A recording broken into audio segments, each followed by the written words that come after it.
The Cleveland Browns quarterback battle just took a shocking turn.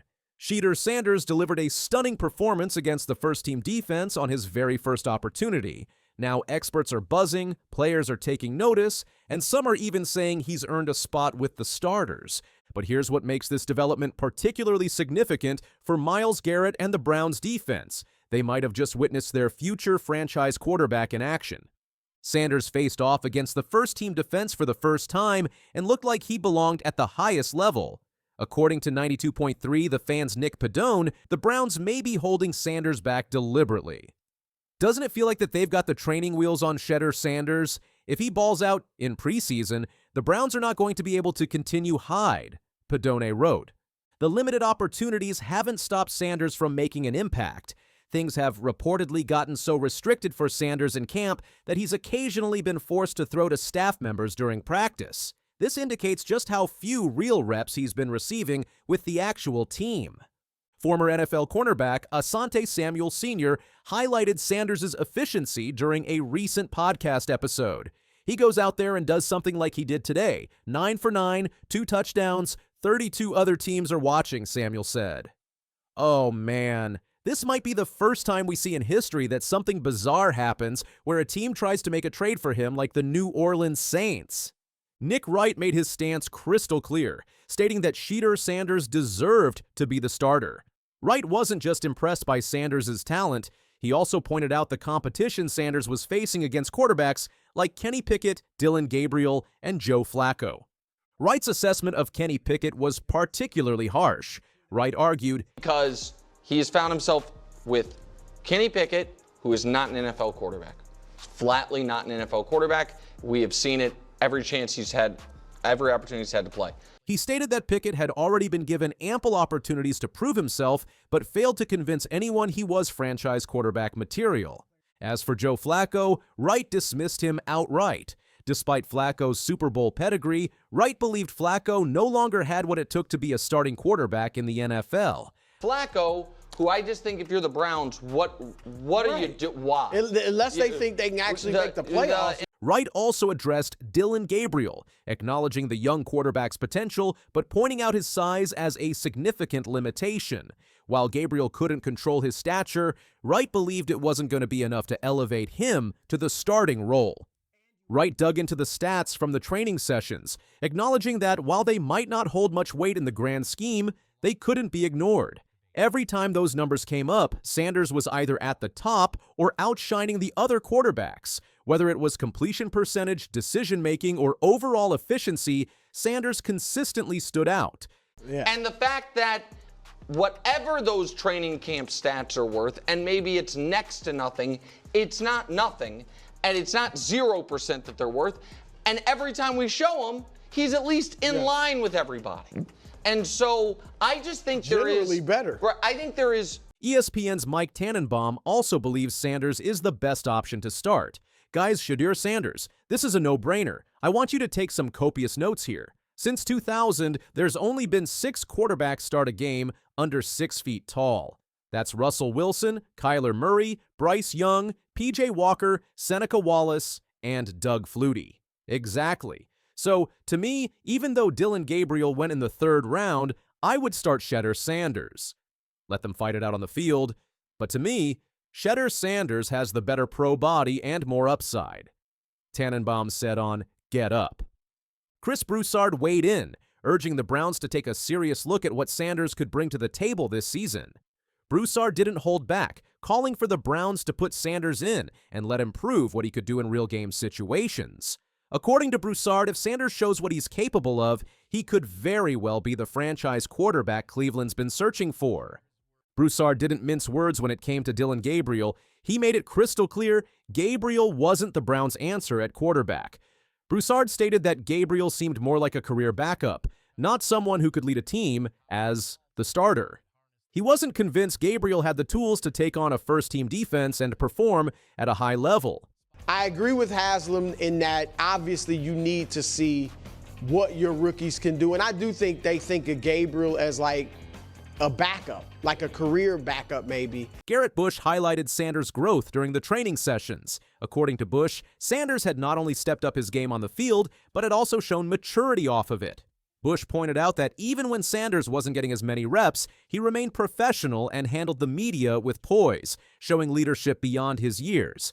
Bush mentioned the looming injuries and how they were likely to force the team's hand, giving Sanders more opportunities with first-team reps. As the depth chart shifted, Bush believed Sanders' chances to prove himself would only increase. I've been at camp every single day. I got a lot of respect because his game has really stepped up. He's shown a lot of growth in knowledge of the playbook, shown some maturity, handled not getting reps very well. Everything he's asked in the press conference, he's answered well. And now, with injuries, because things happen. Bush was absolutely confident in his assessment of Sanders. He made it clear that if Sanders continued to prove his worth, showing consistent performances week after week, there would be no way the Browns could keep him off the field. Bush was adamant. If Sanders kept playing at a high level, the starting job would be his, no questions asked. Despite all the hype surrounding his rapid rise, Sanders has remained patient and focused on the long game. In a recent interview, he shared his mindset about the situation.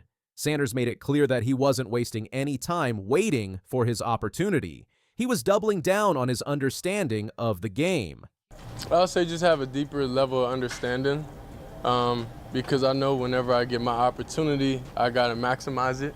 So that's something you have to change in the mentality standpoint, and the mental standpoint is okay. I just gotta think about what I could do to get better. Sanders addressed the limited rep situation directly during training camp. I'm not even going to think about that or have that even in my thought process of why it is. It doesn't make me feel down, or it doesn't make me feel left out or anything. Because I know who I am as a person. I know who I am as an individual. And I know what I could bring to this team, Sanders said.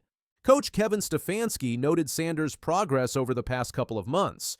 Yeah, I think Shedeur does a nice job of keeping the main thing. He's working hard and keeping his head down, Stefanski said. Even first-team players are starting to take notice of Sanders' rapid development. Jerry Jeudy, a standout wide receiver, spoke highly of Sanders, praising his growth both on and off the field. Judy made it clear that Sanders had become noticeably more confident and more precise in his play. He pointed to the progress Sanders had made since OTAs and minicamps, where he was already showing flashes of brilliance. According to Judy, it was clear to everyone that Sanders had only gotten better as time went on. His growth wasn't just physical, it was mental too. Myles Garrett, one of the league's premier defenders, added significant fuel to the growing buzz surrounding Sanders. When asked if Sanders could live up to the sky-high expectations, Garrett's response was immediate and powerful. Since he's joined the NFL and I've seen him practice, I'm sure he can go toe-to-toe with anybody in the league, Garrett said. Those words weren't just a compliment, they were a statement of belief from one of the most dominant forces in the NFL.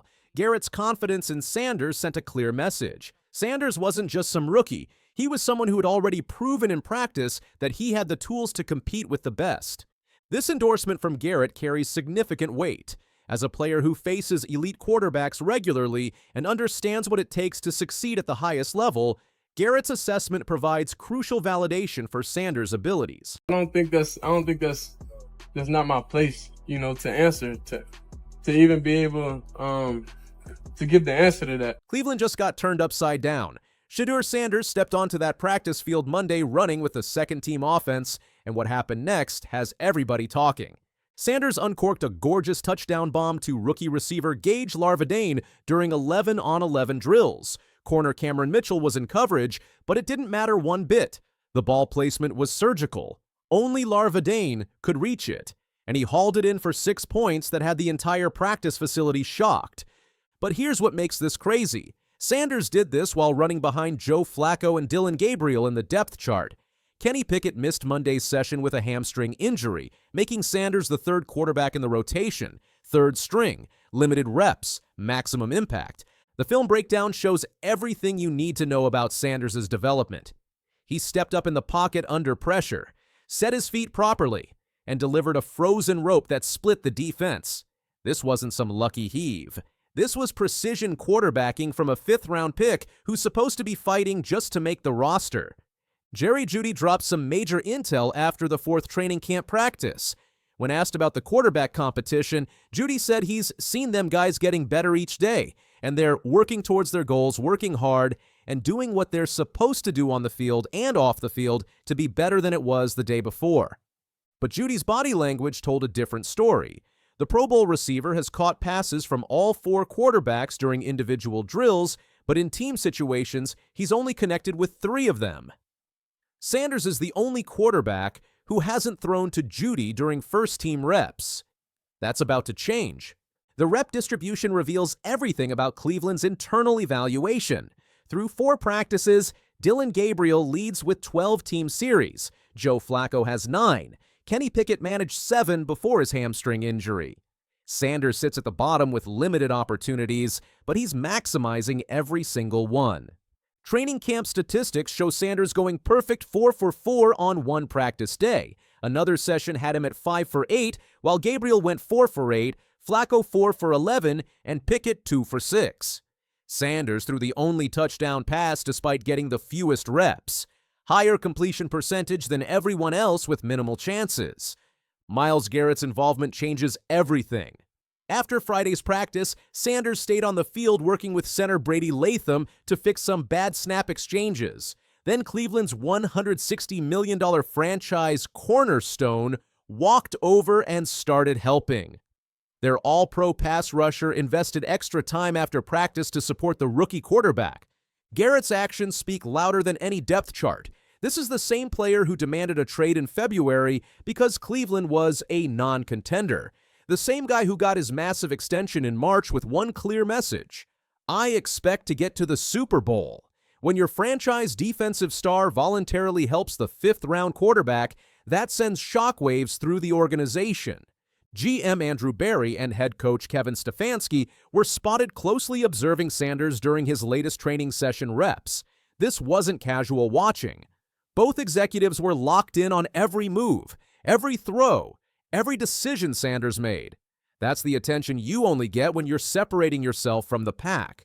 Offensive coordinator Tommy Rees was seen watching Sanders closely from the sideline during Monday's practice. Sanders isn't going through the motions. He's capitalizing on every rep, showcasing precision, vision, and playmaking ability that's leaving seasoned professionals impressed. The organizational context adds urgency to Sanders' situation. Cleveland's offense ranked 30th in scoring last season at 17.1 points per game. Their defense posted an elite 82.2 PFF grade, but the offense managed just 62.1, dead last in the league. Garrett can't carry that garbage again. Kenny Pickett's hamstring injury opens the door wider for Sanders and Gabriel to make statements. Pickett's $2.6 million guaranteed contract provided job security, but injuries change everything. Sanders has no better time to prove himself than right now. The timeline creates natural pressure. Cleveland's quarterback uncertainty won't exist in 2026 when elite prospects like Arch Manning enter the draft. If Sanders fails to capitalize on this opportunity, his NFL window could close quickly. The CFL's Toronto team holds his rights as a fallback option. Judy's assessment of the quarterback room reveals growing confidence in the group. There's more than enough time, Judy said about solving the quarterback question. This is only day 4, but we got 30 to 40 days left to the real season. The Pro Bowl receiver is putting the responsibility on himself to make the job easier for the quarterback by getting open and creating separation. Sanders' mental approach separates him from typical 5th-round picks. In recent interviews, he emphasized having a deeper level of understanding because he knows whenever I get my opportunity, I got to maximize it. His mindset shift focuses on maximizing every rep and preparing mentally for his moment. The respect from veterans continues building. Sanders was seen grinding with Myles Garrett after practice, building chemistry with Cleveland's defensive anchor. This wasn't just extra work. It was relationship building with a top-tier player who's become Sanders' biggest supporter in the locker room.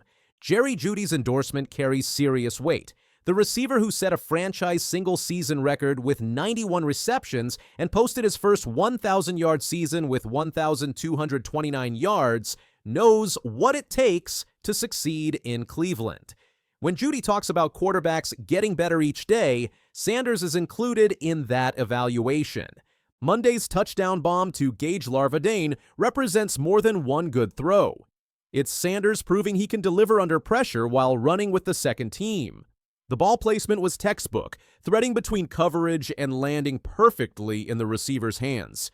Kevin Stefanski maintains there's no established pecking order, but actions contradict words. The head coach's increased attention on Sanders during practice sessions suggests internal evaluation is shifting. Stefanski's unmistakable look of satisfaction while watching Sanders indicates growing confidence in the rookie's development. Cleveland's receiver corps needs reliable quarterback play. Deontay Johnson headlines a group that includes rookie Quinton Judkins, creating opportunities for a quarterback who can distribute the ball effectively. Sanders' precision on intermediate routes fits Stefanski's offensive philosophy. The Browns' 2025 season hinges on offensive improvement. Garrett's championship expectations require scoring production that last year's unit couldn't provide. Sanders represents the unknown variable that could unlock Cleveland's potential or sink their playoff hopes. Training camp injuries are accumulating, but Sanders remains healthy and ready. His durability through the rigorous practice schedule demonstrates the physical conditioning necessary for NFL success. Every day he stays on the field is another opportunity to climb the depth chart. Tommy Rees keeps an open mind about all four quarterbacks taking the starting position, but financial considerations favor certain players. Flacco's expiring contract and Pickett's modest salary create roster flexibility, but performance trumps economics when playoff hopes are on the line. The evidence is mounting. Myles Garrett's after-practice support, Jerry Jeudy's positive assessment, Monday's touchdown bomb with the second team, coaching staff attention during practice sessions. Sanders isn't just surviving Cleveland's quarterback competition, he's positioning himself to win it. This is the moment that separates pretenders from contenders. Sanders has 30 to 40 days until the regular season opener against Cincinnati. Every practice matters. Every rep counts. Every touchdown throw, like Monday's bomb, moves him closer to the starting job. Cleveland's championship window opens and closes with quarterback play. Sanders might be the key that unlocks everything. What's happening in Cleveland right now is absolutely wild. Myles Garrett just dropped a $160 million ultimatum on this entire organization. The dude demanded a trade in February because Cleveland was a non-contender. Then boom, March rolls around and he gets his bag. $160 million extension, $40 million per year. That makes him the highest paid non-quarterback in the entire NFL. But here's where it gets crazy. Garrett's training camp declaration was crystal clear. I expect to get to the Super Bowl. That's not just motivation, that's a warning shot to every single person in that locker room. And guess who just got thrown into this pressure cooker? 5th-round pick Shedeur Sanders. The numbers tell the whole story. Cleveland's defense, PFF grade of 82.2. That's elite level, straight up. But their offense, 62.1 PFF grade. That's the worst in the league. Dead last. These guys scored 17.1 points per game last season, 30th in the NFL. The defense can't carry that garbage again. Sanders isn't just fighting for playing time anymore, he's fighting for his NFL life. 4th-string quarterback behind Kenny Pickett, Joe Flacco, and Dylan Gabriel. Cleveland rarely carries 4 quarterbacks on their roster. If Sanders doesn't outperform Pickett's $2.6 million guaranteed contract, he's getting cut. Simple as that. But here's where things get interesting. Myles Garrett, the franchise cornerstone, the guy who just got paid more than anybody else on that defense, he's out there after practice helping Shedeur Sanders. Not Kevin Stefanski, not Andrew Berry, Myles Garrett. After throwing out the first pitch at a Texas Rangers game, Garrett told reporters exactly what he thinks about Sanders. He said, I think everyone was surprised to see him go to the 5th round, but he's come to camp and OTAs with a great attitude. He's a hardworking guy. He has a good head on his shoulders, and he's always positive, always optimistic, always keeps a smile on his face, and you like going to work with people who have that kind of attitude. That's not some throwaway comment. That's the highest paid defensive player in the league, co-signing a 5th-round rookie who most people thought would struggle to make the roster. Sanders went from projected 1st-round pick to 144th overall. After winning Big 12 Offensive Player of the Year honors at Colorado, scouts watched him fall down draft boards. When he finally got to Cleveland, they told him, Making the 53-man roster would be the greatest accomplishment of his life. Robert Griffin III offered a grim forecast for Sanders' NFL future. But Denzel Ward sees something different. Chad Johnson accidentally spilled the tea on Nightcap with Shannon Sharpe,